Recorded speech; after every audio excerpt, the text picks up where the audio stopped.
shouldst die for me. Tayo na po yung mga kupo. And Pastor, please.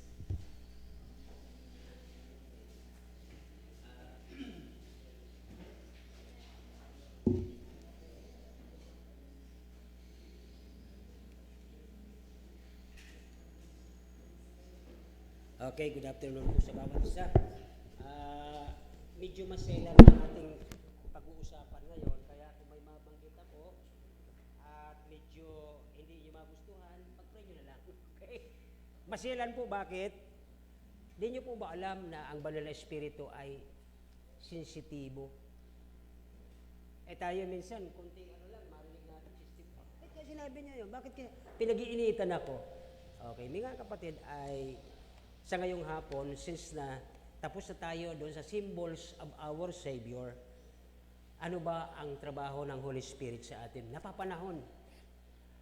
Sa ating bansa, magulo, mga namumuno, mayroong matatalino, nagkukot ng Bible. Therefore, ang sabi ng Bible, kung sino mang naniwala kay Kristo, may kaligtasan, alam ang salita ng Diyos, may banal na espiritu dapat. Sapagkat ang Holy Spirit is the one who is the dynamo, the dynamics, the motor na nagpapagalaw ng pananampalataya. Pero ang katotohanan, baka sobrang performance lang, superficial, pang-ibabaw, pero sa ilalim nito, sa tingin ko, matutuwa kaya ang Holy Spirit yung ganun ang mga karakter ng mga taong nagsasabing may Kristo, may banal na espiritu, pero iba ang lumalabas sa kanilang damdamin, sa kanilang action. Okay, so bago tayo mapunta sa kung ano pa mang usapin na sensitive, bakit ko nasabing sensitibo ang Holy Spirit? Buksan natin ang Romans chapter 8. 9 and 8 lang, o 9 and 11 lang sana kukunin natin, but for the sake na maunawaan natin ano ang dahilan, basahin natin ang verse 1 to 11. Okay? At I hope and pray, kung sakaling magmula sa akin ay kailangan ng Diyos na i-revive mula ang leader pababa. Why not? Kung kailangan, ang Diyos ay kailangan dumapo sa atin lahat. Nandoon ang presence niya kanina umaga, at ngayon naman is the presence of the Holy Spirit dapat makita. Bakit? Tingnan niyo po ang panahon, magulo na. Kung ang institutional lagay ng Diyos ay ginugulo ng kaaway, ang politika at ang simbahan, ang family, o government, family in the church, ginugulo. Kung paano ang government ginugulo ng kaaway, ang family ginugulo, lalo na po ang church. Isa sa madaling gawin ng kaaway, para malungkot ang banal na espiritu, yung ating action, tinatalikuran ang ating responsibility bilang branch, bilang sanga. Minsan may mga nagsasabing, Kristiyano ako, kaya ako naging member dito. Pero tingnan nyo, nasaan ang branch? Nandito yung puno, nandito yung mga branch, nasaan siya? Please, okay? Pag-isipan nyo maigi, nagsasabi ka, branch ka? Ba't nakahiwalay ka sa puno? Nandito yung puno natin eh. Nandito ang lahat ng sanga. So dito po mga kapatid ay, verse 1, basahin natin from verse 1 sa chapter 8 ng Romans. Sabay-sabay para maunawa natin ng marahan, there is therefore now no condemnation to them which are in Christ Jesus, who walk not after the flesh, after the Spirit. Pag Sunday na wala kang gana mag-church, ano sa palagay mo? Are you in the Spirit or you are walking in the flesh? Napakasimple lang. Verse 2, for the law of the Spirit is life in Christ Jesus, hath made me free from the law of sin and death. For what the law could not do, in that it was weak through the flesh, God sending His own Son in His likeness in the sinful flesh, and for sin, condemned that the righteousness of the law might be fulfilled in us, who walk not after the flesh, but after the Spirit. For they that are in the flesh do mind the things of the flesh. Napakalinaw na po dito. Huwag po kayong sasama ng loob sa pastor, sa preacher. Kasi nag-claim kayo eh. Tapos ngayon, ipapakita nyo sa ang karakter niya sa karamihan. Ito ang gusto ko eh. Di ba? Napakasimple lang naman. Verse 5, for they are that are in the flesh, do mind the things of the flesh, but they that are after the Spirit, dapat nandito sila. Di ba ba? Verse 6, for to be carnally minded is death, but be spiritual minded is peace. Ito pa ha, peace. Ano bang assignment mo bukas? Di ba pwede maghintay yun? Wala ka bang kapayapaan kung talaga na kay Kristo ka? Ha? Mamaya magugulat kayo, gagawin kong sample ang nakita ko dito nung panahon. Buhay pa si Brother Simon Listana. Magugulat kayo. Ginawa niya yon, nandito siya. Ang batang yun, at ngayon pinabura ng Diyos. Okay. Verse 7, because the carnal mind is, ano daw?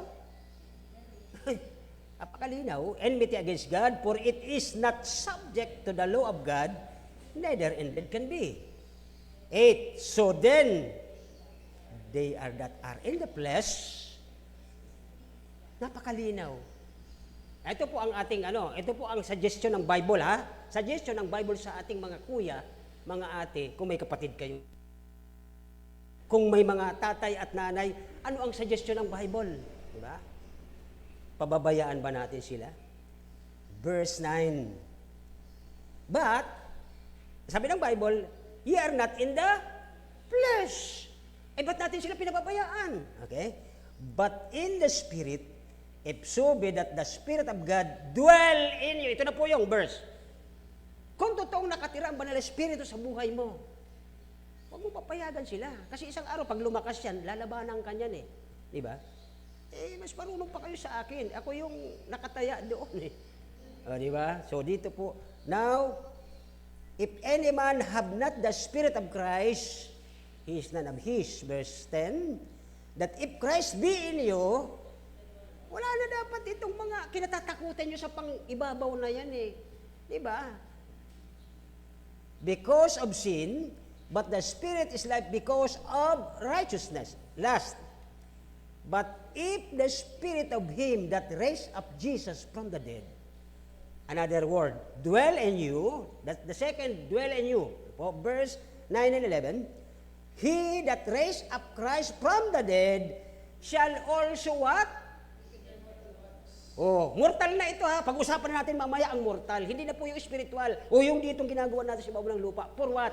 Sabi ng verse 11, that dwelleth in you. Nakatira ba talaga ang banal na Espiritu sa buhay nyo? The challenge is, today, nasa ating mga magulang at mga nakatatanda. Sabi ng Bible, sa kanila dapat nagtuturo na, parang mga bata pa rin tuturuan pa rin. Doon napapagod si Paul magsalita eh. Ngayong hapon po ay pag-usapan natin ay indwell by the Spirit. Kinuha ko yan sa verse 9, ang sabi doon, but ye are not in the flesh, but in the Spirit, if so the Spirit of God dwell in you. Verse 11, but if the Spirit of Him that raised up Jesus from the dead dwell in you. Dalawang beses siya inulit. Ibig sabihin, napakahalaga, napaka-importante, malaman natin kung totoong tinanggap mo ang Panginoon, the Spirit of God dwell in you, ano-ano ang mga hinahanap, hinihingi sa atin na ating dapat gampanan. Tayo po, manalangin na kailang Diyos. Salamat po sa pag-uusap na ito ngayong hapon. Banal na Espiritu, lead us, teach us, guide us. Di namin alam kung ano dapat sasabihin, di namin alam kung anong isipin. Lord, kayo po ang manguna, kayo po ang mangibabaw. Palibutan niyo po ng iyong kapangyarihan ng lugar na ito. Kayo po ang maitaas, maipangaral. Kayo po masunod sa mga buhay namin. Hindi yung parang nagpe-perform na lang kami every Sunday na parang nalalagpasan na at di na namin napapansin, napababayaan namin ang aming mga tungkulin na dapat kung talagang mayroon banal na Espiritu ang bawat isa, hindi kami matatakot kung ano ang dapat na gagawin sa mga bagay sa palibutan na ito na nagbibigay sa kanila na lumayo sa Panginoon nang dahil sa aming kapabayaan. Maraming salamat, Panginoon, sa hapon ito sa mabupagbulayan. Mabasa namin ang nais mo sa salita mo. Kayo po ang maitaas, maipangaral sa pangalan ni Jesus. Amen. Thank you very much. Again, kung sakali po na may madaanan ako rito, huwag po kayong magagalit sa ito po ay nasa Bible. Okay? So dito po, number 1, tingnan natin ano ba ang ibig sabihin sa introduction natin yung distinction. Ano ba ang pagkakaiba Sa panahon natin, sa present age natin, napaka-unique ang mga senses na ito that it is only in this age that the Holy Spirit indwell, nakatira. Sa Old Testament kasi mamaya ipaliwanag ko sa inyo, bakit sinabi ni David, restore unto me, di ba? Kasi nung panahon sa Old Testament, ang Holy Spirit, hindi katulad sa New Testament na ipinangako. At mamaya, bibigay ko sa inyo ang text at pag-aralan nyo kung tama o mali ang aking binanggit. Okay? Ipinangako yan doon kay Jeremiah. Okay?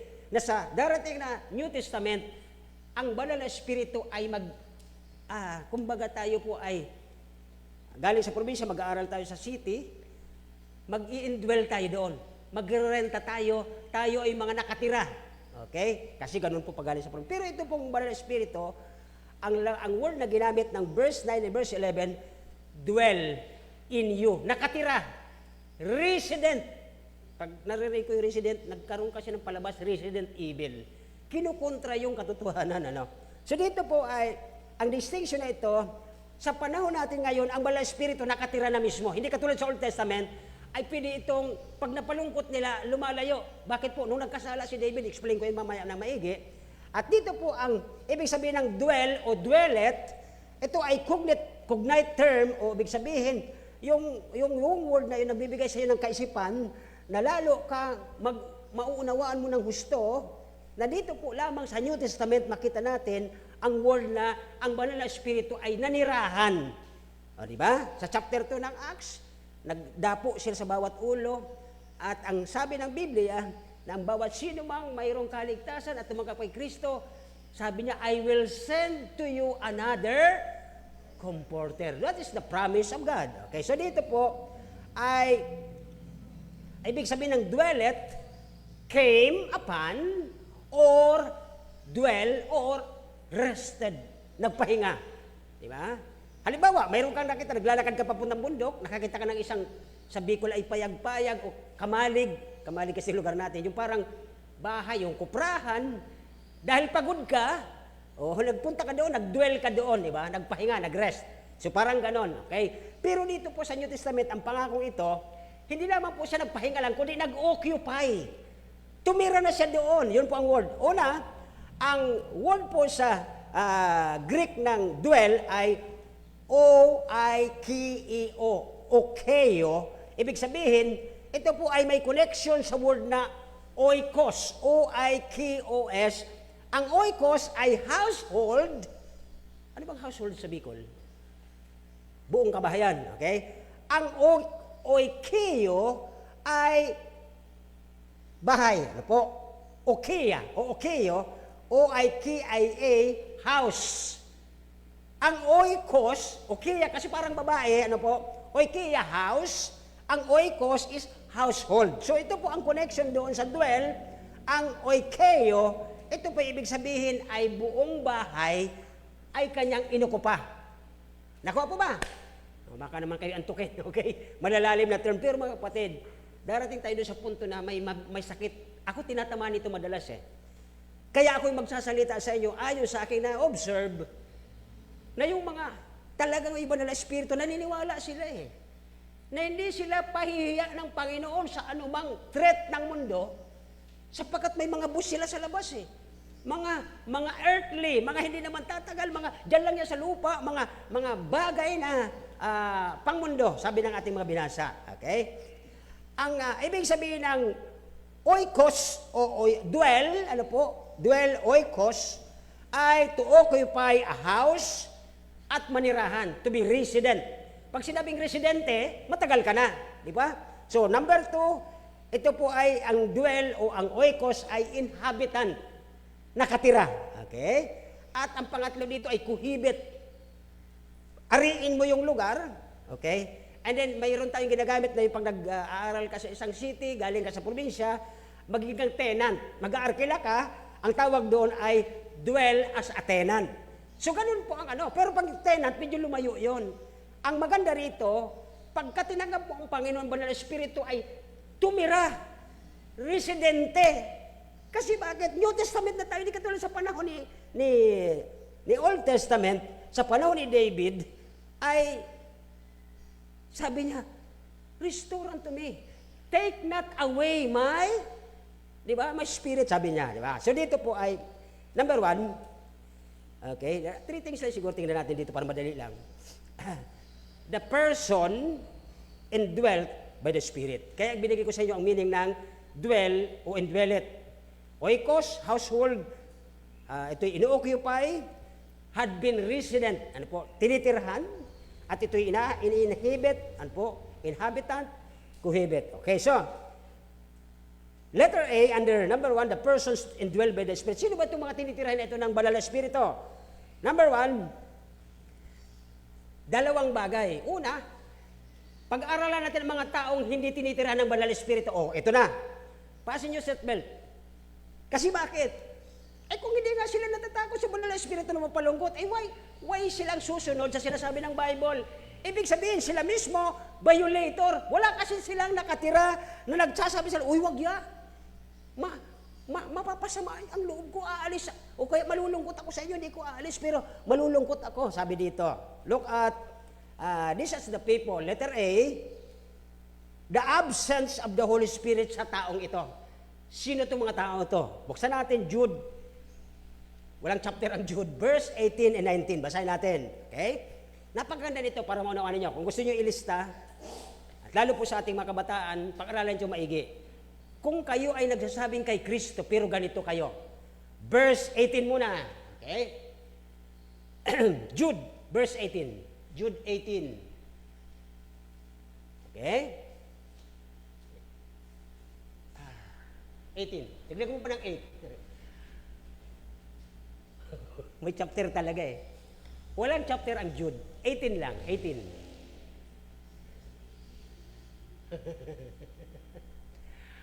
Wala siyang chapter. Okay?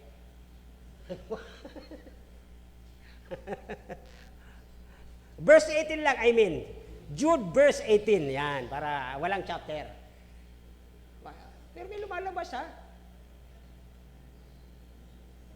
Tama ba? Tama ba dyan sa inyo Bible to? Okay, di ba? Tingnan nyo, basahin nyo mga patid ha.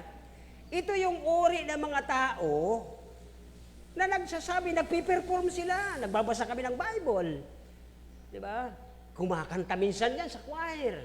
Okay, tingnan nyo. Sapagkat sinabi na sa inyo, magkakaroon ng mga manlilibak sa huling panahon, at ito na po yon. Alam nyo naman, nakikita nyo, napapanood nyo, nagkukote ng verse, pero ang karakter nila, napakalayo at napakalabo. Okay? Na lumalakad ayon sa kanilang sariling, ano daw? Ungodly lust. Bakit ungodly? Ay, nag-iintay sa kanila mundo eh. O pag hindi kayo sumunod, lugi kayo. O hindi na lang ako aaten para masunod ko sila. Di po ba? Verse 19, ito po yung mabigat. Aralin nyo maigi. Okay? Ang tawag dito sa layman's terminology, sensual man. Ito yung mga sarkikos. Ito yung sharks, yung laman, yung pagpatay. Di ba patay? Ang tawag doon ay sharks. Patay. Walang buhay yun eh. Okay? Madalas mo yun makikita sa mortuary ba yun? Tama ba? Hindi. Doon sa nag-iimbalsama. Puro sharks yun eh. Puro sarkikos yun. Mga laman pero patay. Walang buhay doon eh. Okay? Sabi ng verse 19, this be they who separate themselves. Oh, di ba? Ito yung mga naghihiwalay sa gusto ng Diyos. Gusto ng Diyos, nandito sila, pero hindi, gusto ko ito eh. Kasi baka. Di ba? Okay. Di ba? Ang mga ito ay lumilikha ng pagkakabaha-bahagi, mga taong again ha, ito po yung Bible, hindi po yun sa akin. Okay? Sabi dyan, na yung mga hindi nagtataglay ng Spirito. Nakakalungkot na tayo pa mismong mga nakatatanda at may alam, hinahayaan lang natin sila. Lalo't kung kamag-anak natin ito, nakakatakot po sa atin. Kung yun nga mga sabi ni Ezekiel, mamamatay sila, tapos eto, kapamilya natin, hinahayaan lang natin. So dito po ay, yan ang sabi ni Jude, na sila ay walang Espiritu Santo. Okay po ba? Sinabi ng Bible ha, no spirit, sensual, makalaman, kumbaga nandoon sa embalsamador, mga katawan niyan pero patay. Okay? James 3:15. Okay? Dahil ito po ay, ang 15 ay nagtataglay na ito daw ay mga uri ng taong mga makalupa. Walang totoong espiritu. Basahin na natin ang verse 14 muna. 14 muna hanggang 16. Ang gaganda nito. 14 muna, yan. Sabi ng verse 14, ngunit kung kayo mayroong mapapait na paninibugho, pagiging, di ba?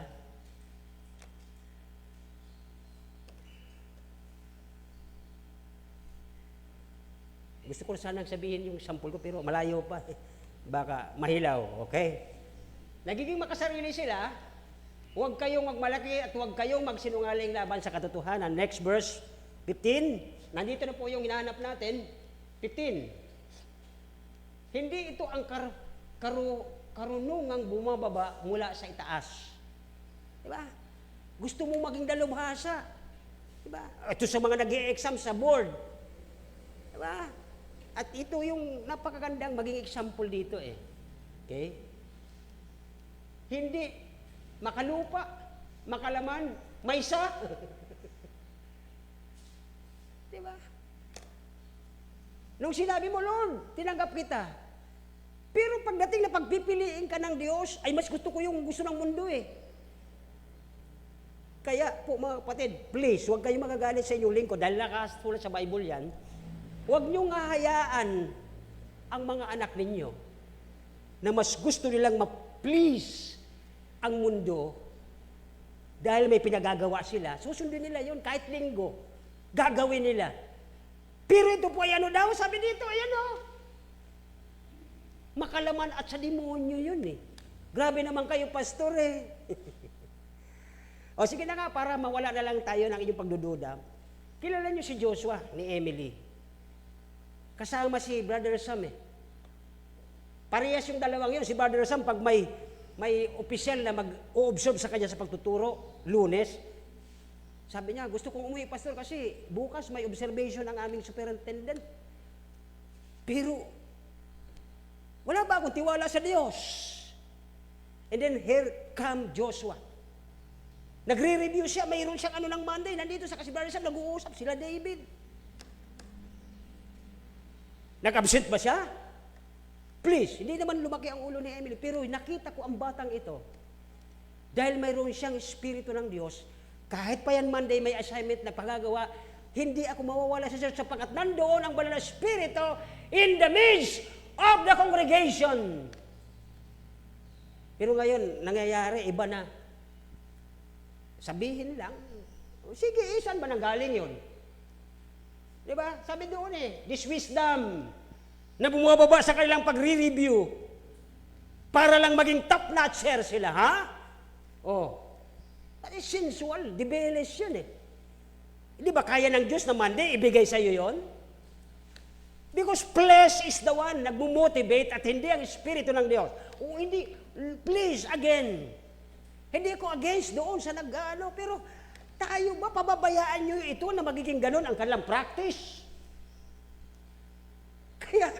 Kaya mismo yung bahay mo, kahit anong ayos mo, di ba? Ito, pag ito nagsimula ako magbutones ng mali, ang dulo niyan, mali talaga yan eh. Because of this practice, sensual, para lang humabol na maging sikat siya, number one siya, kilala siya ng tao. They do that. Okay? So ito po yung ano, sensual. Verse ano po yan? Oh, mayroon pa sa 16. Labas mo ang verse 16. Hindi lang po yung sensual ang binabagat ng 16. Tingnan nyo. Sapagkat kung saan mayroong paninibugo at pagiging makasarili, doon mayroong kaguluhan ang bawat gawang masama. Kaya nagkakram sila eh. O tingnan mo. Yung mga taong kahit mayroon silang assignment, mayroon silang andito sa Panginoon, tingnan mo ang ginawa ng Diyos sa kanila. Favor ng Diyos ang makikita. Hindi yung sinisikap mo by yourself, by your flesh. Kanina sa memory verse ng kapatid, ng isa na ba yun, memory verse na yung sabi ni David na wala yung ulo ng palakol. Kahit anong wasiwas mo, kahit ano. Sabi ko, sasauluhin ko yung book para masaulo ko. Natulog lang naman. Wala din eh. Diba? So yun po ang sinasabi dito na the absence. Wala talagang dynamo. walang motor na magpapatakbo ng Espiritu Santo sa puso mo, kahit anong gawin mo, wala din yon. Yung word na suki, P-S-U-C-H-E, shuki or shukikos. 1 Corinthians 2:14, anong ibig sabihin? It is a natural man. Yung normal na tao. Okay? 1 Corinthians 2:14. Tingnan niyo po ito. Okay? But the natural man, ano daw? Receive. Pastor, ang bigat naman yan. Please, pinag-uusapan natin kung ano ang nais ng Diyos sa family natin. Tapos pag nagkaroon ng, sa dulo, Lord, di mo ba ako anak? Mayroon kang kapabayaan. Di ba? Hinahayaan mo sila eh. Pastor, yes. Kaya ako tinuturo sa inyo kasi nagawa din ng mga bata dito eh. Di po ba? Okay? Look at this. Naalala ko tuloy, may sakit sila, surunudan sila, may sakit. Si Joy dyan, nakaupo dyan, natutulog. Kikita nila yung natutulog kasi may sakit.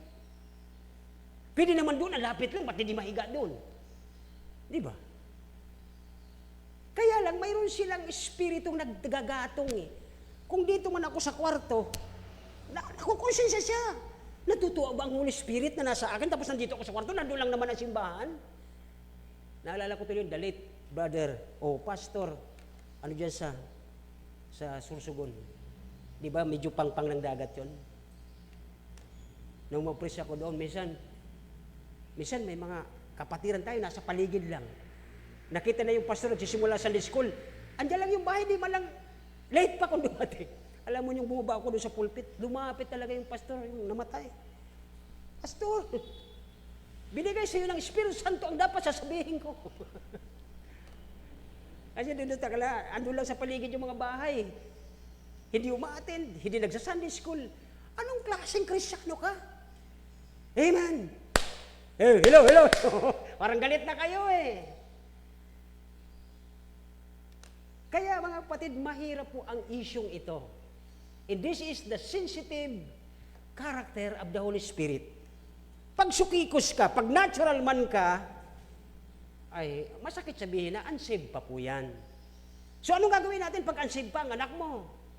Iluhod mo, Lord, tulungan mo ako na mapaliwanagan siya. Okay? And pangalawang word na ginagamit sa natural man, maliban na sila ay unsaved, they are lost. Natutuwa kayo na lost ang kapamilya natin? Sabihin natin na hindi man nagpabaya yung ating mga nauna sa atin dito eh. Okay? Next. While living, okay, mas gusto nila yung material eh. Yung para bang sila ang nasa limelight. Materialistic. Dapat ako ang nandoon, nakikita nila. Yung kanilang behavior, while living, ang heart nila nagiging, ang mind nila nakapokus na sa lupa, hindi na yung spiritual eh. Okay? The mind on this earth, malamang mga ano lang sila, yung nakarinig, naliwanagan, pero dahil hindi sila sa atin, sabi ni paboritong verse ni Brother Willie, dahil hindi sila sa atin, umaalis. Anong verse yung brother? Bigyan nga natin, 1 John 2:19.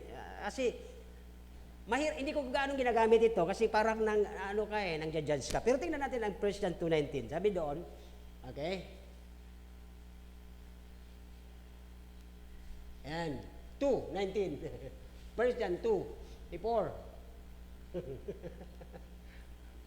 Yan.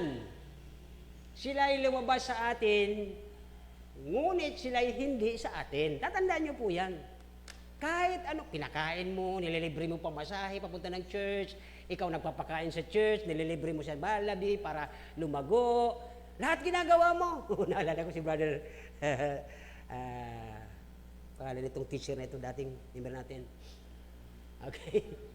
Kasi may kaibigan siya, nandyan, lahat ginagawa niya, ginagastusan niya. Okay?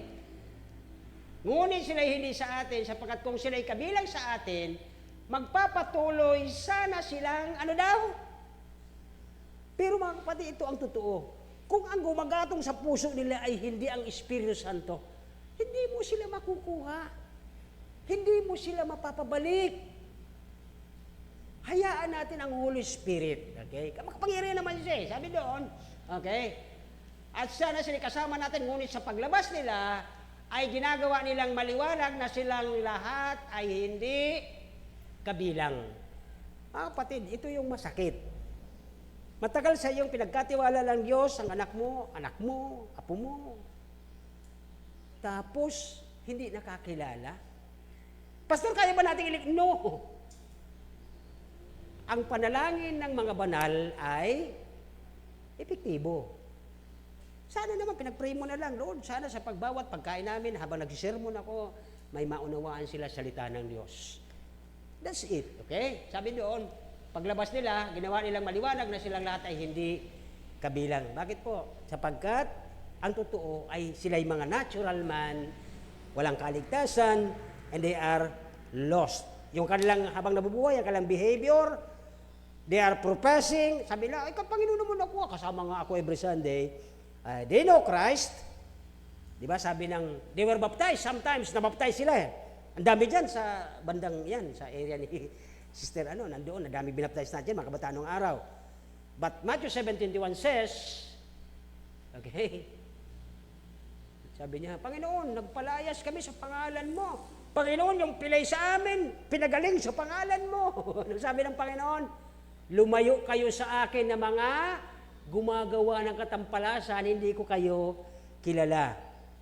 Naging member, nagpabaptize, okay? But they came from us. Lumabas pa rin sila. Because they are not one of us. Letter B. Letter B pa lang, inaantok na kayo eh. Handa tayo. Kala nyo, makakaligtas kayo dito. Ang banal na espiritu, hindi espiritu ang nandyan sa mga mata nyo, nagkakalambitay dyan, napatulog na kayo eh. Ibang espiritu na. Okay, upo na kayo. Ito para, ayun po ang dito, pagka-issue ito eh. May mga naglilambiti na dyan eh. Okay. Number 2, ito po yung mga taong tinitirhan. Kanina, ito yung klase ng mga taong absent. Walang motor, hindi siya makakatakbo, wala siyang lakas, wala ang banal na espiritu. Letter B, the person indwelt by the Spirit is the one abiding of the Holy Spirit. Nag-a-abide, nananatili. 1 Corinthians 3:16. Okay? Ang tawag dito ay Tingnan niyo po nito. 1 Corinthians 3:16, ang sabi ay, yan. Di ba ninyo alalaman na kayo ay ano daw tayo? Ng Espiritu ng Diyos ay ano daw? Kaya sabi kanina sa Sunday School, ang ganda ng lesson, nagkakatugma-tugma. Sabi ng isang Kristiyano, hindi na, ayaw na ng Panginoon yan, ay nakakahiya, ang banal na Espiritu nasa akin, tapos ginagawa ko ito, nakakahiya. Kaya, ang sabi ng Biblia, abhor, kill, put off yung mga gawang ito. Dahil mga makalaman yan eh. Ay, Pastor, pwede naman pala kasi suot nga natin ito. Sabi ng Biblia, patayin mo yan. Sabi ng Bible yan eh. Bakit po ang tinutukoy dito sa verse na ito ay mga ano ito? Mga mananampalataya ito. Hindi ito yung mga professors. Hindi yung professor ng doktor, kundi mga nagsabing, kay Kristo ako, tinanggap ko si Christ. Nung naramdaman ko, tumayo balahibo ko, natakot ako, tinanggap ko ang Panginoon. Ay baka naman ibang espiritu yung tinanggap mo. Kaya tumayo balahibo mo. Kasi minsan, mga pakiramdaman nyo, pag napunta kayo sa isang lugar na madilim, matayo balahibo mo, ay may espiritu dyan. Di ba? Ayun na naman, si Pastor, nananakot na naman eh. Okay. So, mayroong yung plastic, yung rulyo ng plastic, di ba? Yung puti, yung transparent, iganon nyo ang kamay nyo. Tumatayo ang dyan, kasi mayroon niyang parang radiation. Eh malay mo, nagpunta ka doon sa lugar na gumanon yung balay mo, may espiritu masama.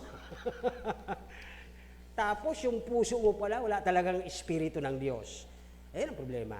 Kaya dito po, dyan pa lang, nagpapakita ito na itong mga taong tinitirhan, nag-a-abide ang Holy Spirit, are those people who are believers. Ngayong hapon, kung believer ka, dapat yung, wag mong ito po yung isang, mulis na yung kapatid natin, na nagpatutuos siya na, kaya diniinan ko yun sa preaching. Yung lugar mo, naghahakot ng mga manginginom para akitin yung lalaki sa bahay, ay wag mong papayagan yan. May karapatan ka. These are God's property. The devil is not allowed. Tapos ngayon, nakita natin mga anak natin, mga apo natin, na ganun ang nagiging karakter, pinababayaan mo. The same. Ganun din ang iyong reaction eh. Pinababayaan mo lang sila. God's property yan eh. Unang-una nandoon ka. Binigyan ka ng Diyos ng authority. Sabi ng Matthew 28:20, go ye therefore. Authorized tayo doon eh. Kaya dito po, next is 1 Corinthians 6:19-20, parehas lang naman po ang sinatabi. Okay? Tignan niyo po ang verse, doon? 19, okay? What? Know ye not that your body is a temple of the Holy Spirit? Tapos ito po ang masama kasi. Alam nyo bilang magulang na templo, dapat tayo ng Banal na Espiritu, bakit hinahayaan nyo na ang dyablo ang mangunguna sa kanila dahil sa pagsunod sa mundo? Ay, ano lang kasimple. So, hayaan ko na kayo doon. Nasa inyo po yan. Hindi ko kayo pipilitin. Sabi ng verse 19, what? Naalala ko yung isang pastor na prominente sa Manila. Sabi niya, what? Wala ka bang isip? Sabi niya ganyan doon sa pulpit niya eh. Wala ka bang kaisipan? At pumayag ka dyan. Grabe yun eh. Hindi ko gagayahin yan. Now, verse 20, 1 Corinthians 6:20, for ye are what? Binili tayo. Tapos, kung binili ka, at yung mga anak mo ay binigay ng Diyos sa iyo para alagaan. And why? Pinapayagan mo silang ganon. Nasaan ang iyong, di ba, pananagutan? Nagiging kang taksil sa nagbigay sa iyo ng authority. Okay? Isang araw, naalala ko noon, bata pa yan si Joy, siyempre, naramdaman niya, pagdating sa ministry, hindi ka malangya, hindi ka malang makapagmerienda ng masarap. Nanonood siya doon sa TV nung sino nga ba yun? Ay, yung alam ni magaling ka. Di ba yung patalastas doon na mananalo ka ng kutsing pula? Tapos yung pala putol. Kasi yung patalastas ng, yung biskwit. Ayan, alam na niyo, nagising na kayo. Ay, salamat. Sabi ni Joy, pa, ano kaya, sumali ka doon. Parang nararamdaman niya na ang hirap sa ministry. Parang, sumali ka kaya pa para gumaan man lang ang buhay natin. Alam niyo kung sinong sumagot? Siya din. Sabi niya, ay, ang Panginoon pala nagtawag sa atin. Siya ang magpo-provide. Amen! Hindi yung pag inano ka ng mundo, ng mga mundo na, hindi, ganito gawin mo. Ay, sunod-sunuran tayo. Di tayo nahiya sa Holy Spirit na bumili sa atin at siyang tumira sa atin para maging righteous ka sa mata ng Diyos. Parang parang 2.5 na lang ang Panginoon at ang Banal na Espiritu sa atin. Nangyari po yan kay Eva at Adan eh. Hindi niya binigyan ng bigat ang salita ng Diyos. Hindi niya binigyan ng galang ang sinabi ng Diyos. Hindi siya sumunod sa salita ng Diyos. Bakit? Anong nangyari? Sabi ni Satanas, ang sarap niyaan. Sabi, nag-glass si Eva eh. At tumalingat yung kanyang asawa na nagpapangalan doon sa mga hayop, kinuha niya. Walang pagbigay galang, walang respeto sa sinasabi ng Bible.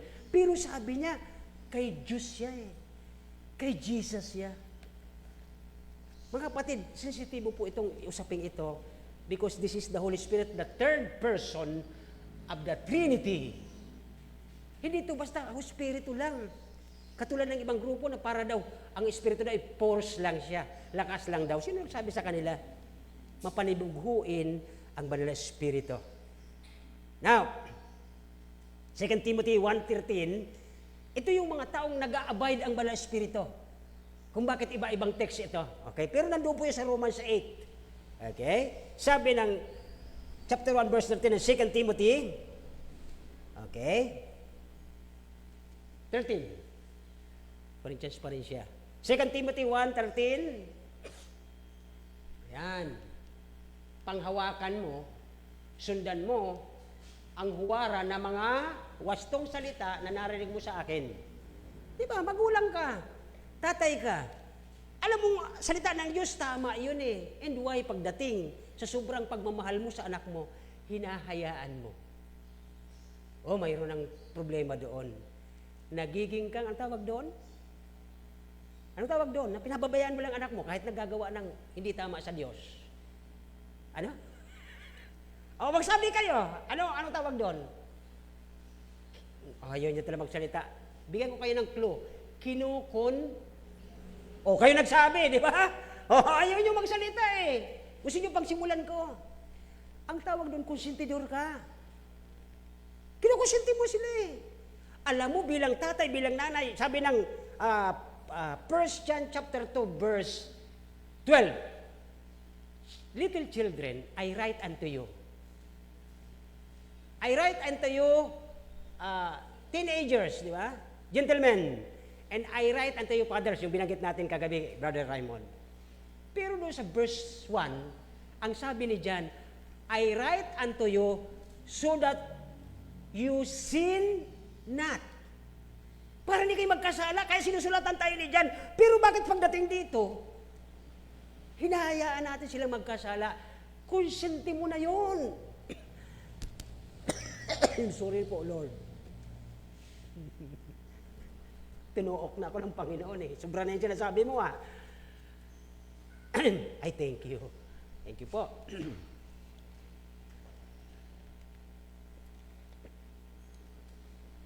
Kung nasa iyo ang banal na espiritu, hindi mo hahayaan. Pero pastor, mayroon kasing may nahabol siya sa government. Okay. So wala na akong nagagawa. Okay? Sa dito po ay sundan natin ang verse 14. Verse 14 na po. Verse 14 po. Okay? Ng 2 Timothy 1:14. Di pa tayo tapos ng 2 Timothy. Sabi niyo doon. Okay? 1:14, hindi 2:14. Ayan, ayan. 2 Timothy 1:14. Yan, okay? Ito na po tingnan niyo po. Ingatan mo, thy good thing which thou committed unto, keep by the Holy Ghost which dwelleth in us. Ingatan mo po yun eh. Pamana po yung mahalaga sa atin ng banal na espiritu. Tapos pagdating dito, pinababayaan mo sa sobrang pagmamahal mo, nakukonsente natin sila. And why not gamitin mo ang Word of God para malaman niya ang totoo? Hindi ba kaya ng Diyos? Hindi ba kaya ng banal na espiritu? Tulungan siya pagdating ng time. Ito yung nangyayaring katotohanan. Pero di natin napapansin, you know what? Sapagkat napababayaan natin ang ating, nilolower natin ang ating guard. Ang isang sundalong katulad nyo at katulad ko, hindi ibig sabihin na bilang sundalo lagi mong hawak ang iyong pinaninindigan, salita ng Diyos. May time na magsisiar ka, ibababa mo yung baril mo, at doon ka magtatanggal ng mga equipment na nakabalot ng Diyos yan, yung shield of faith, yung breastplate, yung helmet, yung espada mo, lower mo yung guard mo, pero tandaan mo, aatakihin ka ng kaaway, at di mo mapapansin, nakukonsinti mo na pala ang anak mo, dahil sa pagsunod mo na, gusto mo rin eh, sana maging din siyang sikat.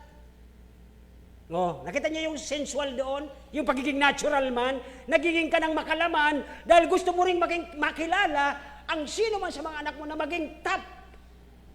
Di po ba? Okay, yun po ang nakita ko dito. Sundan natin ito ng James 4:4. Sabi ng James 4:4, okay,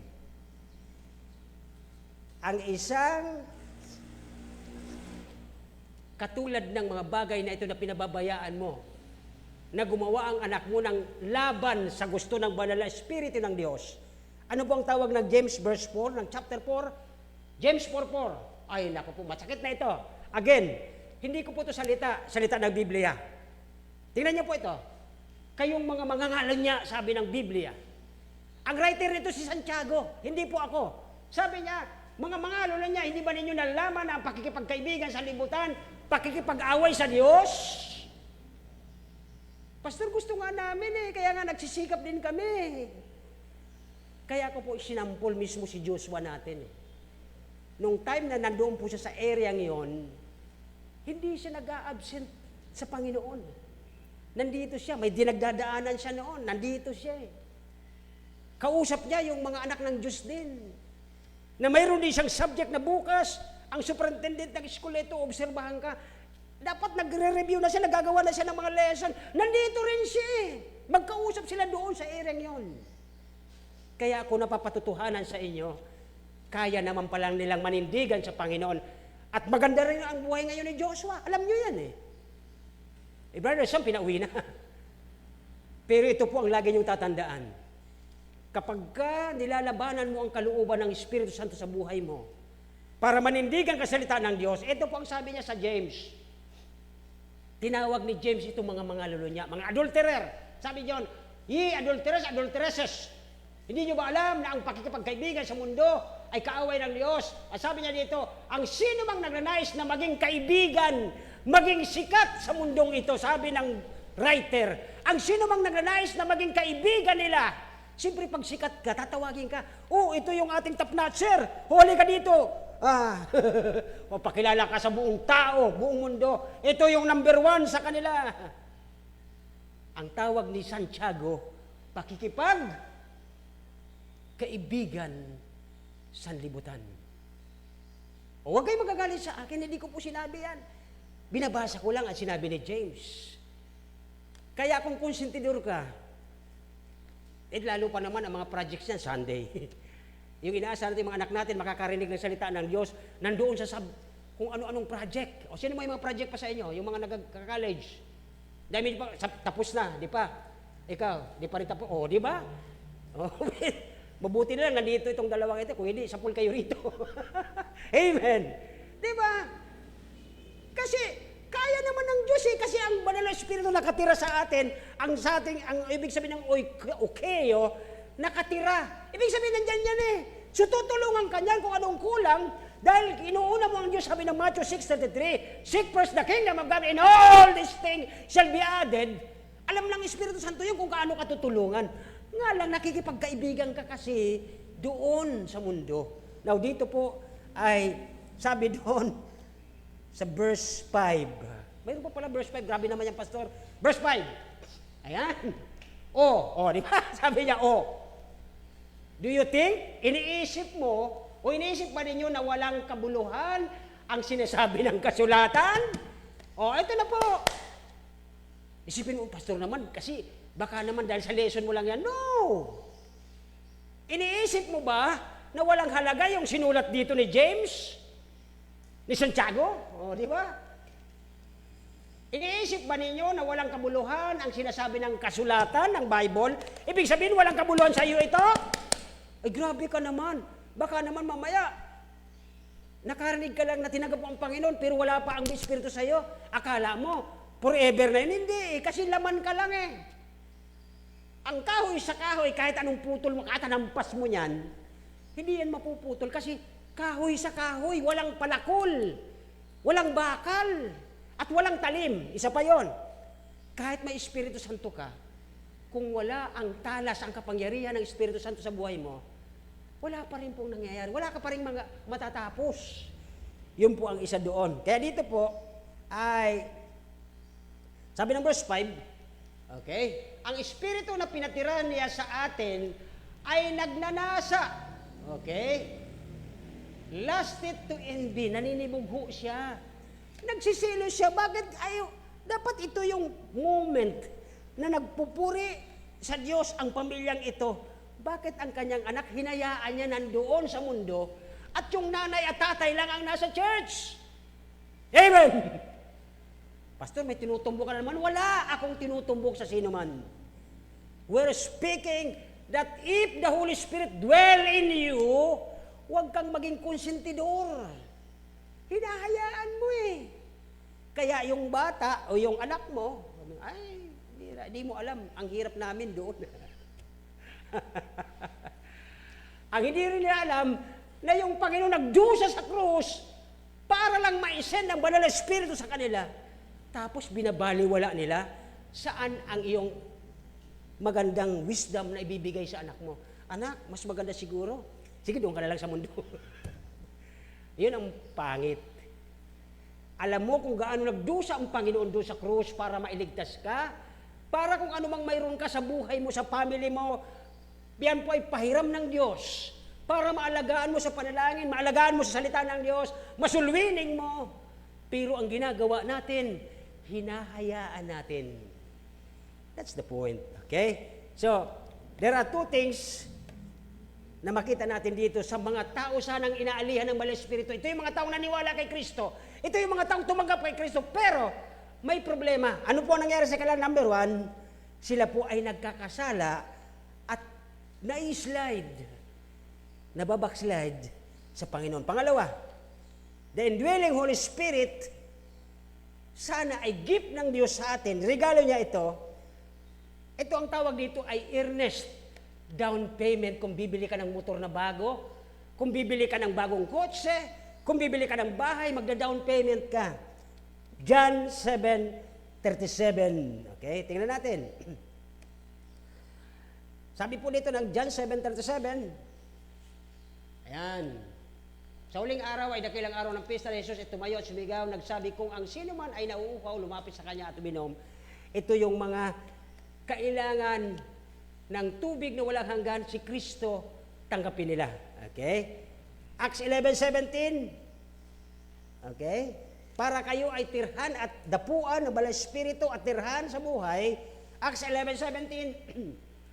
Kung ibinigay sa kanila ng Diyos ang gayon ding kaloob na gaya naman ang kanyang ibinigay sa atin ng tayo'y nanampalataya sa Panginoong si Kristo, sino ba ako na makakahadlang sa Diyos? Yan po ang sabi. 2 Corinthians 5:5. Ito yung sinasabi kong guarantee. The earnest. Okay, 2 Corinthians 5:5. Okay. Now, that he wrote for us the certain is God who hath given unto us the earnest. Pag sinabing earnest sa English, ito ay ano daw sa Tagalog? Ano po yung sa Tagalog? Basahin niyo.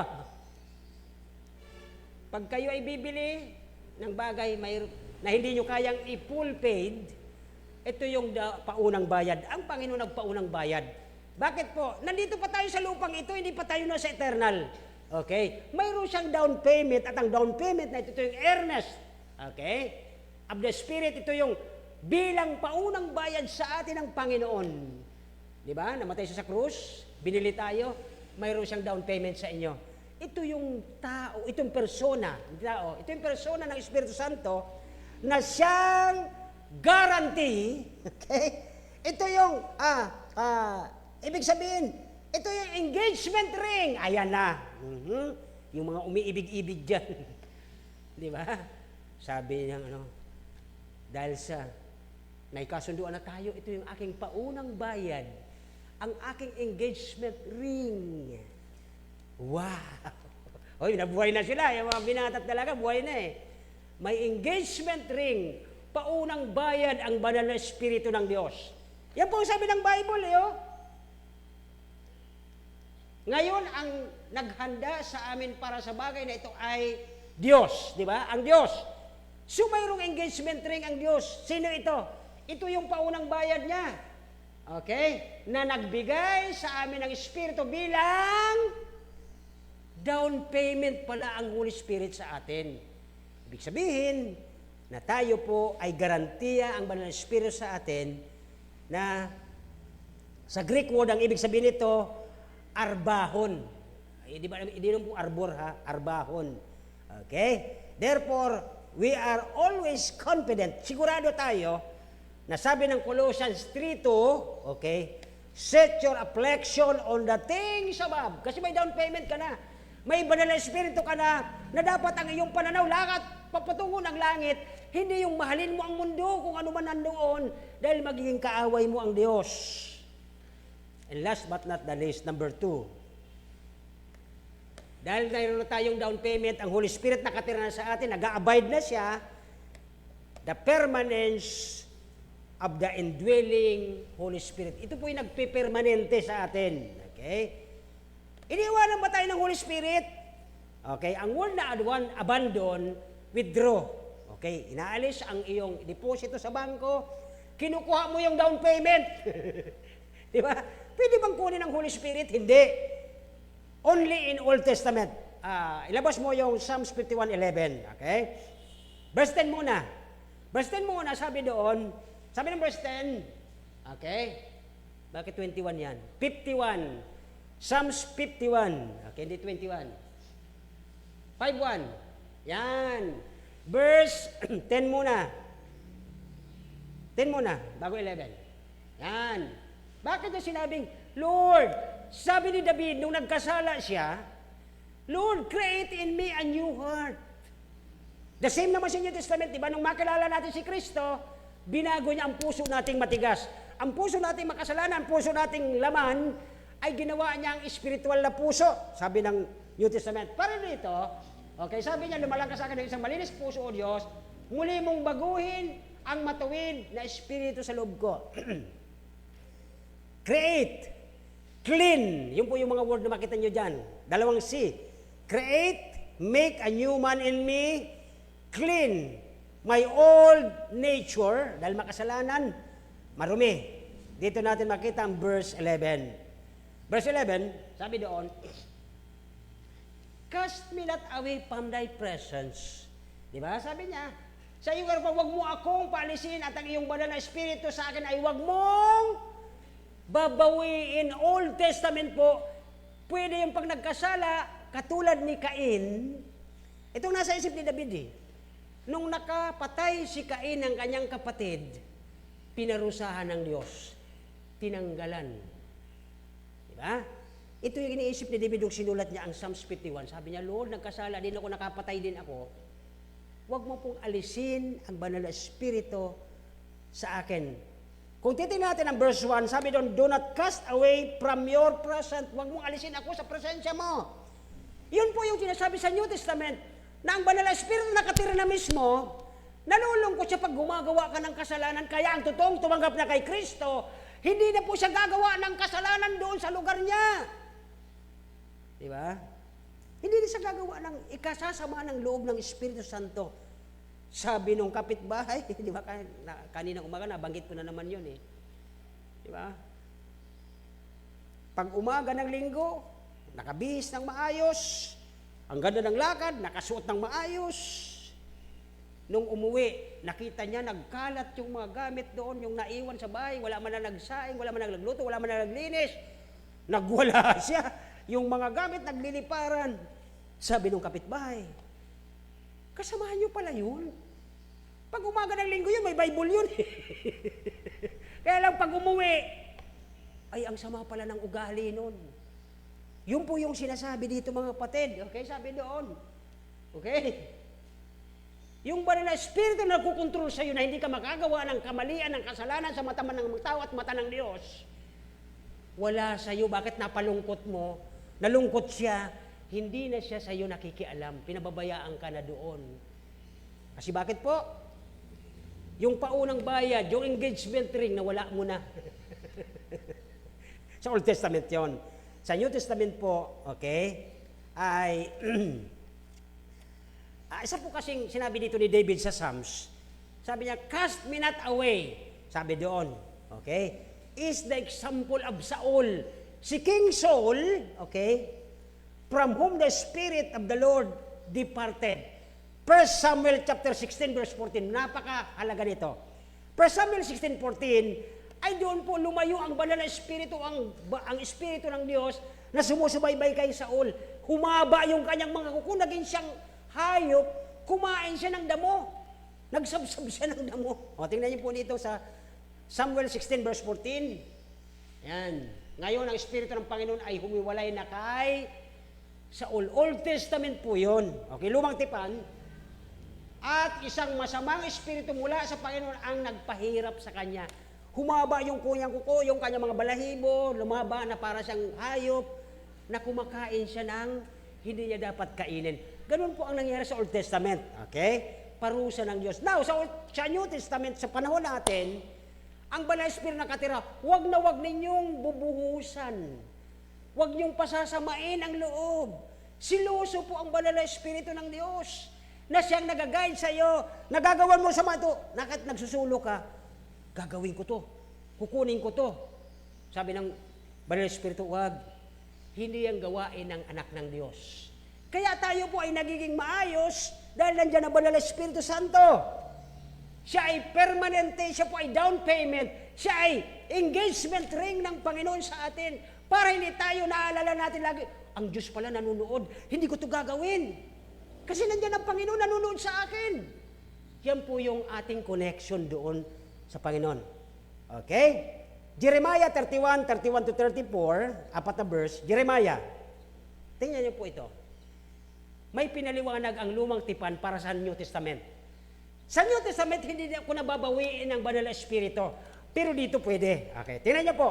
Jeremiah 31, 31 to 34. Sabi ng 31, narito ang mga araw na dumarating, sabi ng Panginoon, na ako'y gagawa ng panibagong tipan, panibagong kasunduan. Sabi niya, sa sambahayan ng Israel at sambahayan ng Juda. Okay, next. Hindi katulad ng tipan na ginawa ko sa kanilang mga ninuno nung kunin ko sila sa pamagitan ng kamay upang ilabas sa lupain ng Ehipto, ang aking tipan sa kanilang sinira, bagaman ako'y asawa sa kanila. O, nakita ninyo? Sa New Testament, ang Holy Spirit ay engagement ring. May kasunduan tayong simbahan ng Panginoon, tayo ang nobya, si Kristo ang nobyo. Kaya magpakatino ang ating buhay. Hindi papayag ang ating nobyo na tinatrato natin siya, pinagtataksila natin ang ating nobyo. Wala pong ganong magkasintahan. Okay po? Kung anak ka ng Diyos at miyembro ka simbang ito, tayo ang nobya, huwag kang gagawa ng masama sa labas, pinagtataksilan mo ang nobyo, si Kristo. Di ba? Yun po ang napakalinaw dyan. Okay? Asawa sa kanila, sabi ng Panginoon, verse 33, hanggang ano po ito? Okay? 34. 33, ngunit ito ang tipan ng aking gagawin sa sambahayan ng Israel. Pagkatapos ng mga araw na iyon, sabi ng Panginoon, ilalagay ko ang aking kautusan sa kanilang kalooban at aking isusuot iyon sa kanilang mga puso at ako'y magiging kanilang Diyos at sila'y magiging aking bayan. 34. Last. Okay? At hindi tuturuan ng bawat isa sa kanila na kanyang kapwa at ang bawat isa sa kanyang kapatid na magsabi, kailalanin mo ang Panginoon sapagkat ako'y makikilala nilang lahat mula sa kapahamak na kanilang hangganan sa pakipagdakila, sapagkat patatawarin ko ang kanilang kasamaan at ang kanilang kasalanan ay hindi ko na aalalahanin pa, sabi ng Panginoon. Yun po ang tinutukoy niya sa propesya sa New Testament sa panahon natin. Dagdagan pa natin ng isa pang verse, Ezekiel chapter 36, 25, 26, 27, tatong verse. Okay, Ezekiel chapter 36. Ezekiel 36. 3:6, okay? 3:6 verse 25. 25. Yan, okay.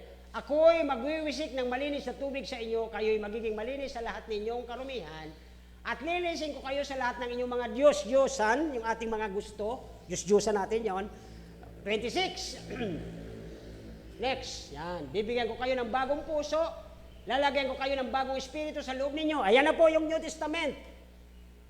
Bibigyan sa puso natin ng espiritu, ang banal na espiritu. Sabi niya doon, okay, aking alisin ang batong puso na iyong laman at aking bibigyan kayo ng pusong laman.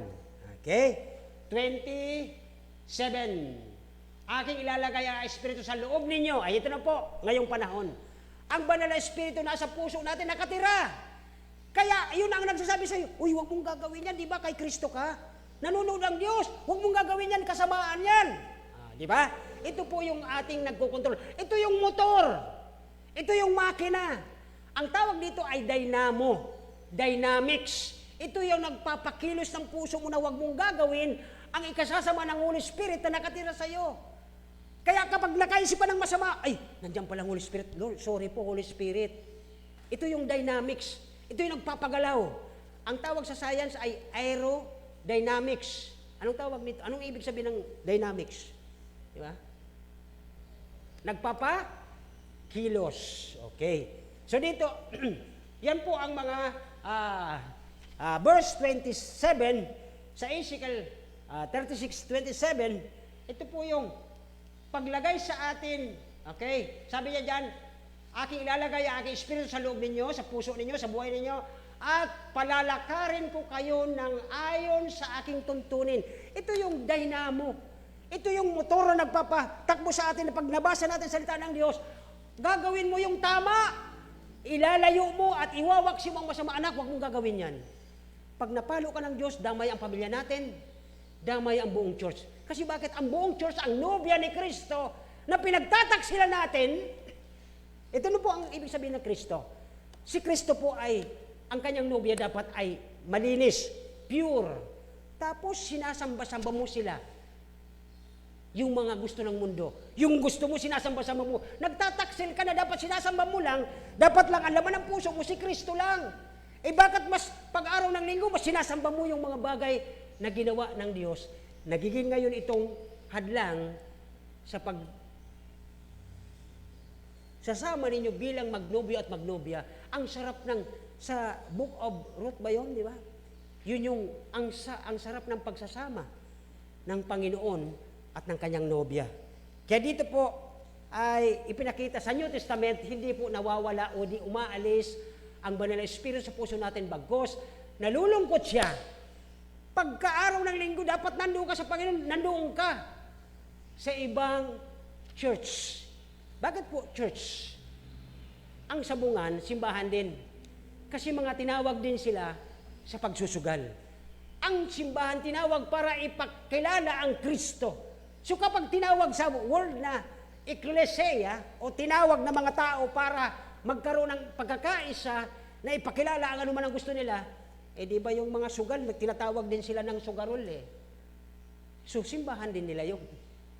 Pero mas mahalaga na nagpadala ang Diyos ng Banal na Espiritu para down payment o engagement ring natin para ang Diyos ay lagi mo siyang naaalala. Pag nakikita mo yung Banal na Espiritu sa buhay mo, yung ring, nagpapaalala ng iyong Panginoon na darating. And last but not the least, number 3, the promise of the Holy Spirit.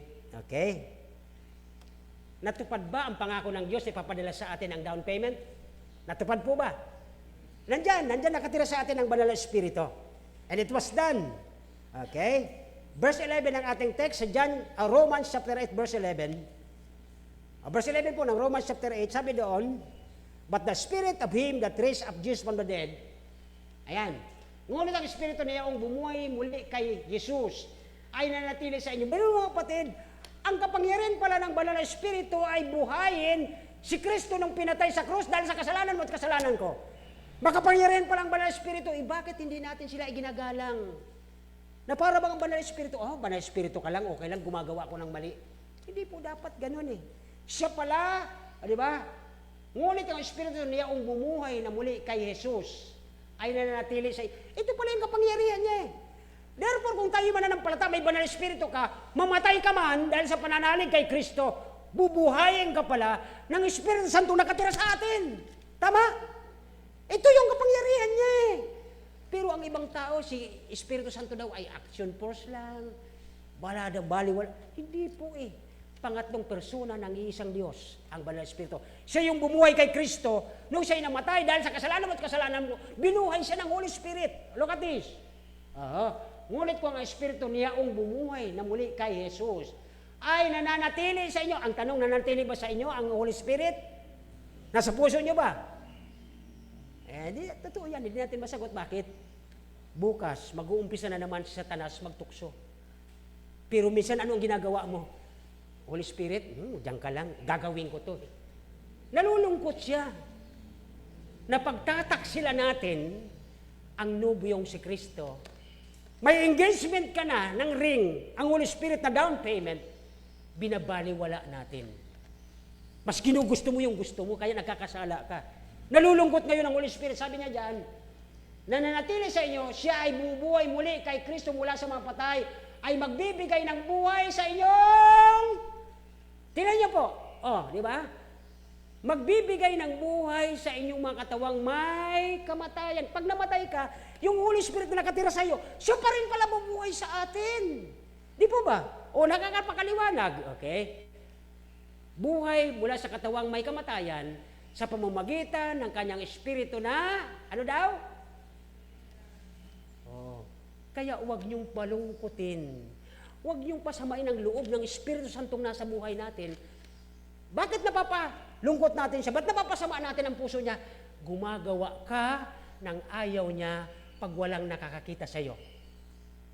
Naunawaan po ba? Ngayon ito po ang pangako ng Diyos. John 14:16. John 14:16, last na text na natin. Dito ay magtatapos. Tingnan po nito. Okay. At hingiin ko sa Ama at kayo'y bibigyan niya ng isa pang mga aliw upang makasama ninyo siya magpakailanman.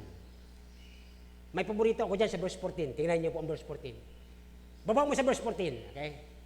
Ha?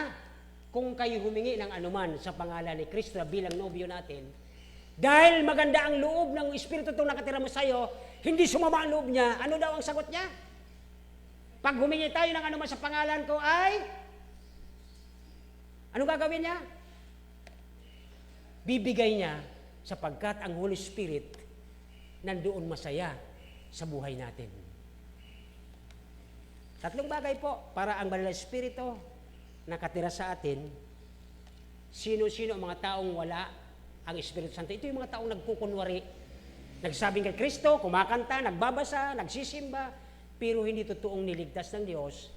Yan po ay walang katotohanan. Yan ay mga laman.